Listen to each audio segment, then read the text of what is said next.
Hello, everybody. We're back. The Progression Podcast, man. It's been a great year, been a great month, been a great week, been a great day, been a great hour, been a great second. And I'm so glad I'm back with you to give you what God has given to me, right?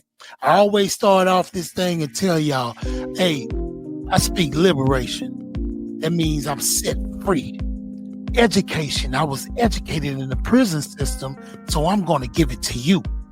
I was elevated once I gave my life to Jesus Christ. Hey, man, I always talk about this right here. 2 Corinthians 5:17, it got me through a lot. Therefore, if any man be in Christ, he is a new creature. Old things are passed away, and behold, all things are brand new. He is a new creation. When you give your life to Christ, you're a new creation. Old things are passed away, and guess what? That's what I'm saying. Behold, guess what? All things are brand new. Overnight success. I'm going to talk about this overnight success thing. Like me, I'm an overnight success. Y'all didn't even know that. I was an overnight success, man. And look, I want to tell you, I was an overnight success. It happened one night when I became successful, and man, it was a joyous time, right? Now, it took a whole bunch of years, a whole bunch of decades to get to that night where I was that overnight success. And it took a whole bunch of years and stuff, but I'm going to tell y'all how it happened, right? I go to Joshua, yep, that Joshua, my servant Moses is dead, that Joshua. Look, he says, study this book of instruction continually, meditate on it day and night, so you will be sure to obey everything written in it. Only then, you will prosper and succeed in all you do. Joshua 1:8. It's just saying the real. It's saying, man, this Bible, you need to read it day and night. Try to get on it day and night. Try to get on it. And then so you can obey the things that's in it. And if you do, you'll be successful. Right? Let me tell you about the start. The start of my success. The start of my success came one night, and I'm talking about overnight success. It came one night on my knees in a jail cell. When I gave up my will for his will, that's when my success started. It seems as though when I let go a lot of foolishness or decided to get rid of foolish things just started coming together. They started happening for me, right? I let God rule over my life because I wasn't doing any good trying to rule over it myself. I was in prison and I had to look. A dude had told me in prison, he told me, say, you know what, your best thinking got you to this point. And he was right. So I need to listen to somebody. And man, when I got in that Bible, let me tell you, I had a dream because I didn't know what I was going to do, what my life was going to look like. So I had this dream when I get home. I had this dream, man, that I came home.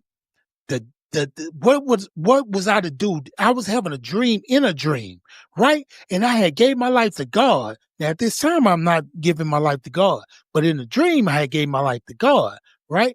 And so this dude, he was saying, man, you gave your life to God, huh? I say, yeah, man, I'm so glad I did. And he say, hey, man, that is live, man. That is good. And he started dancing and dancing. But some in me saw that he was evil.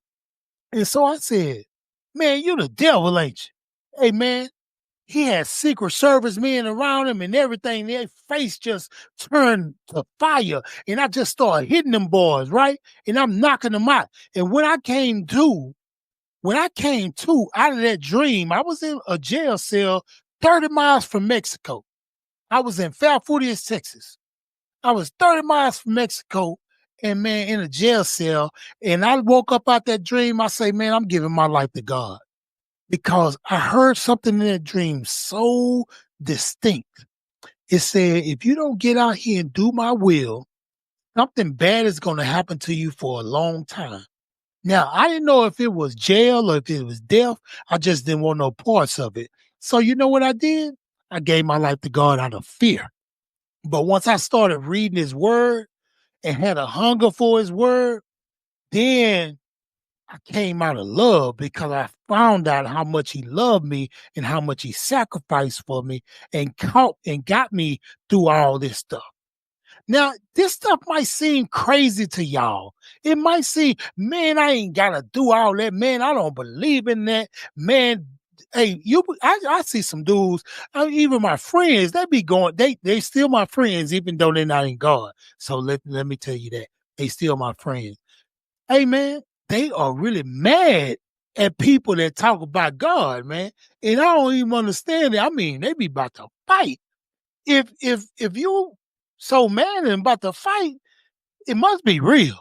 It must be something in it. It must be something in it. But let me tell you, that was the start. The start of my success was me giving up my will to Jesus Christ and saying, Lord, you are the Lord of my life. Whatever you want me to do, I'll do. Now, I'm not saying I was perfect. I'm not saying I've been perfect all this time. I mess up all the time. Dog, every day I have to ask for forgiveness. I need new mercies every day. So don't let it fool you. I'm messed up. I'm messed up. Hey, but I gotta go to my next one. We're gonna talk about the journey. After gave my life to Jesus Christ, it was a journey, right? Look, let me tell you about giving your life to God, man. Giving your life to God it's not no hocus pocus magic trick.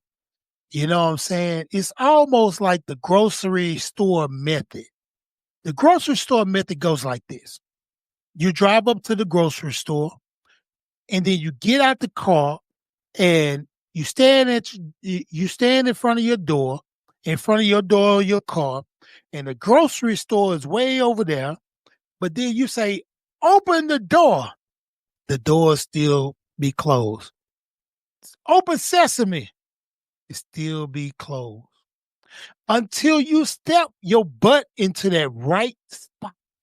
Until you put yourself in the right spot and watch. It's automatic. The doors are open.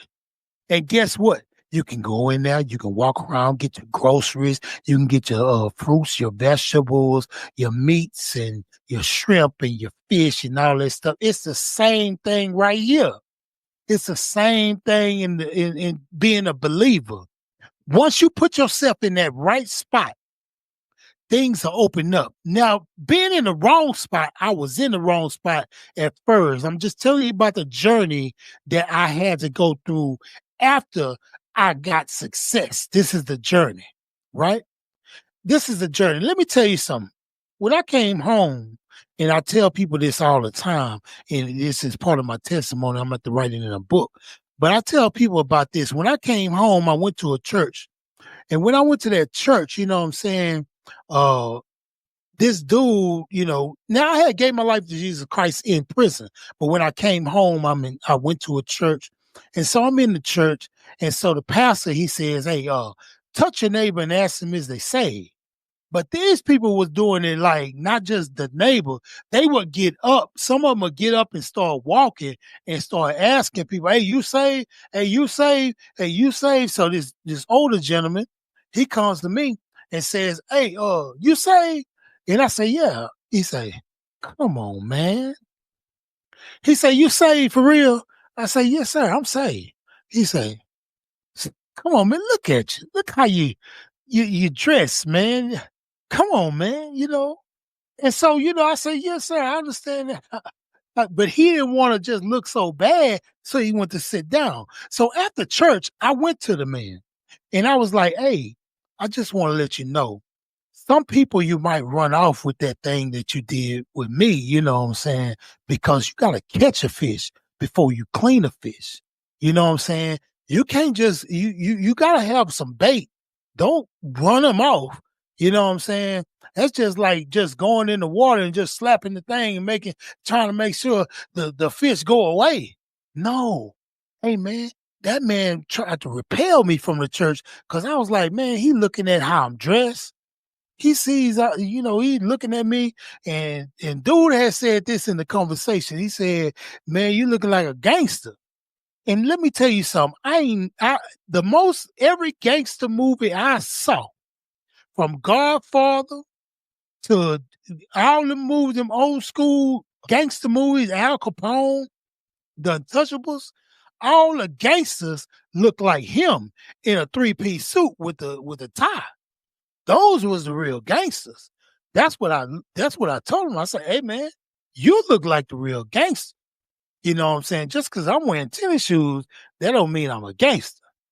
Now, that's bad representation that I had, right? I had a bad representation of what the gospel was supposed to be. They really judging you with that stuff, right? I want to bridge the gap one day between the old saints and the new saints. Hey, man, just bridge the gap, man. Meet them where they are, man. Don't run them kids or run them dudes out of church. Hey, man, this might be the last straw, man. And you done ran them dudes up out of there. They'll never go to church again. Hey, man, we got to get them in, man. It's bad representation out there in the journey, man. I had the journey. The journey was something, man. Hey, I want to go through my last thoughts. And I want to thank y'all for having me. It's been a great time doing this. My new subscribers to YouTube, my people that's on Spotify, my people that's on Apple Podcasts, what's that? Google Podcasts, man. Thank y'all. YouTube Music, Podcast, whatever it is. I'm on all streaming platforms. You want to stream me, man? Check me out. And please, please check out the YouTube and subscribe and hit the notification bell so you'll know every time I got something going on, right? I want to talk about this. I was on the start. I talked about the start where I gave my life to Jesus Christ, and that was the start of my success, right? Then I talked about my journey, all the things that I had to go through while I was successful, but you didn't really see it. You really didn't see it, right? Now I want to talk about true success. True success. I think everybody kind of connotates success with money, right? And I think that's part of it. I think that's, probably a good 5% of it, right? But let me tell you about my success. My success is my relationship with God. He always sees that, I'm a mess up, you know, and he always forgives me. He gives me second and third and fourth chances, right? That's my most claim to fame. My overnight success story is my relationship with Jesus Christ. My relationship with my wife. Hey man, we've been together over 20 years, man. And really over that, you know what I'm saying? I'm talking about married over 20 years, but been together, since the 90s. I've been rocking with her since the 90s. We had our ups and downs.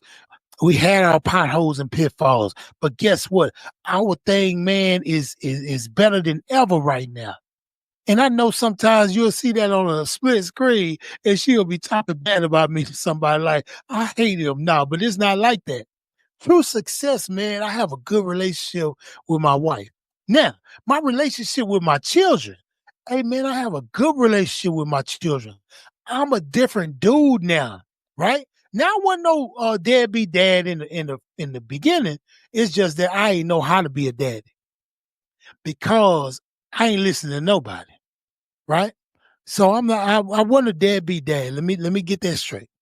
Now, my relationship with Jesus Christ, my relationship with my wife, my relationship with my children. Now, I'm gonna tell y'all something else since we want to connotate success with money. I'll give you that. My finances are 1,000% better than when I was in that foolishness. My finances are 1,000% better now than it was when I wasn't serving Christ. Now, you can connotate that to listening. You know what I'm saying? Some people understand this. I started listening a lot and my ears got better to hear what people were saying. You know, it wasn't just about me. It was about my children again. Hey, man, I'm going to tell you, I have true success. True success, man. Money is not everything. The relationships that I just talked about, relationship with God, relationship with my wife, relationship with my children. Hey, and relationship with my friends too. I have friends. Now we talk crazy to each other, but I have friends, some that's up the faith, some that's not of the faith. But I have friends. Let me tell you something about that too. Hey, when I be bragging on the accomplishments like of my friends and my family, hey man, it's genuine. I'm really happy. I love seeing my friends win. I love seeing my family win, man. And when I be telling you, oh yeah, man, Richard, man, he driving trucks, man. He been doing it for years, man, and doing his thing. He got a new house out there, man. Him and his wife, and they doing their thing. And his wife is a principal, man. And I be bragging about it. And man, like even E-Rock, I say, man, he at the post office, been there 10 years doing his thing. Man, I be happy. I love to see my friends win. Gifted, man. He's this he a teacher, man. He doing good. He got his master's degree. He got all that stuff, man. He doing good. I love to see my friends win. And man, you know what? I was cheering from the sidelines when they was doing the grind. Cause I knew, hey man, I'm cheering for them to get their thing, man. Cause I might not even have it. I might not even have nothing. But you know what? I see them doing it. So I know my blessings around the corner. Man, I love to see my homeboys have success. And man, I be seeing it, I hear it when they call me, and Richard calls me, or Eric calls me, or Gifted calls me, or these dudes say, man, I'm doing this, I'm doing that. I see them on social media, all in Washington, D.C., doing their thing, you know what I'm saying, man? It's refreshing. That's true success. True success is when you can applaud the next man's success. That's true success. Hey, man, I'm going to get up out of here, man. These people calling me. They want me to come give them some time, man. I love y'all. Hey, man. Hey, I'm telling you, true success, man. It's all about that. I'm an overnight success. You remember that? I'm an overnight success. It just happened last night. It happened one night, but it took a whole bunch of years, man. Thank y'all. I love y'all, man. I'm gone. Peace.